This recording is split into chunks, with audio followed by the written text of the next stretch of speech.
নমস্কার বন্ধুরা, আজকের রেসিপি পালক পনির মশালা। পালক পনির মশালা রেসিপিটা আমি পুরো ইউনিক পদ্ধতিতেই দেখিয়েছি। পুরোটা দেখলেই বুঝতে পারবেন যে রেসিপিটা আমি কিভাবে বানাচ্ছি।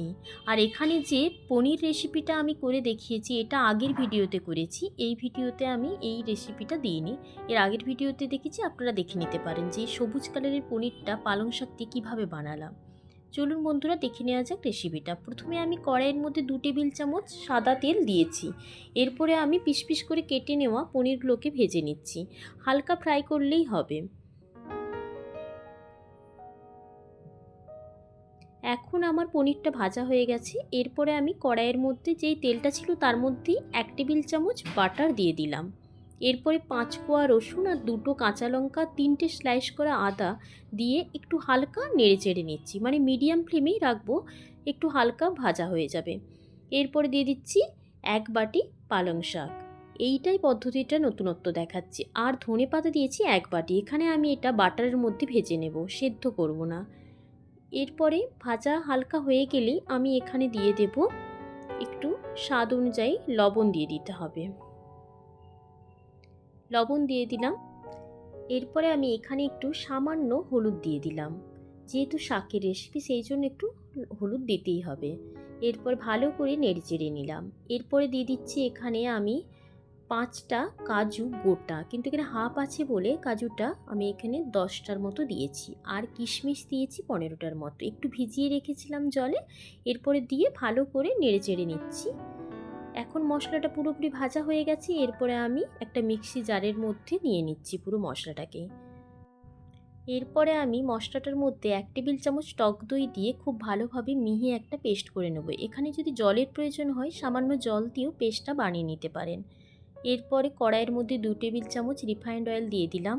আর ফোড়নে দিয়ে দিচ্ছি 1 টেবিল চামচ গোটা জিরে, একটা শুকনো লঙ্কা, আর এখানে লবঙ্গ নিয়েছি 4টে, আর এলাচ একটা, দারচিনি একটা স্টিক। হালকা একটু সেন্ট বেরিয়ে গেলে এরপরে দিয়ে দিতে হবে একটা গোটা পেঁয়াজ।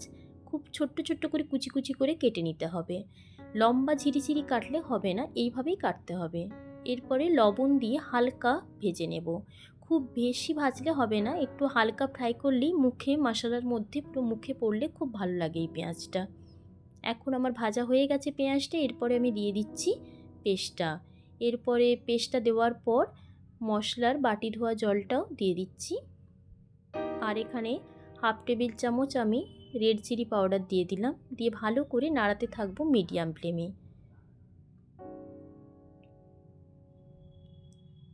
এখন কষানো হয়ে গেছে, তেল ছেড়ে দিয়েছে। এরপরে এখানে আমি দিয়ে দিচ্ছি হাফ কাপের মতো জল। জল দিয়ে যখনই ফুটে উঠবে মশলাটা, তারপরে গ্রেভিটার মধ্যে আমি দিয়ে দিলাম পনিরগুলো। এই সবুজ পনিরের যে রেসিপিটা পালং শাক দিয়ে বানিয়েছি, এই পনিরটা আপনারা আগের ভিডিওতেই আমার পেয়ে যাবেন। এছাড়া এখানে আপনারা সাদা পনির দিয়েও বানাতে পারেন। এরপরে আমি এখানে একটু মিষ্টি মিষ্টি হবে যেহেতু, সেই জন্য হাফ টেবিল চামচের মতো চিনি অ্যাড করে দিয়েছি। দিয়ে ভালো করে আবারও মিশিয়ে নিচ্ছি। এরপরে দিয়ে দিচ্ছি এখানে 1 টিস্পুনের মতো বাটার। আর দিয়ে দিচ্ছি কাসৌরি মেথি। কাসৌরি মেথিটা আমি হাতের তালুতে নিয়ে একটুখানি আরেকটা হাত দিয়ে একটু ঘষে নেব। দিয়ে তারপরে আমি এটা উপর থেকে ছড়িয়ে দেব। দিয়ে 5 মিনিটের জন্য ঢাকা দিয়ে গ্যাস বন্ধ করে রেখে দিলেই রেডি হয়ে যাবে এই পালক পনির মশলাটা। দুর্দান্ত খেতে হয় এই রেসিপিটা। আপনারা রুটি, পরোটা, লুচি সাথে খেয়ে দেখবেন, অসাধারণ খেতে লাগে। যদি এই রেসিপিটা আপনাদের ভালো লেগে থাকে তাহলে আমাকে লাইক কমেন্ট করে জানাবেন। আর চ্যানেলটিকে সাবস্ক্রাইব করতে ভুলবেন না। ধন্যবাদ বন্ধুরা।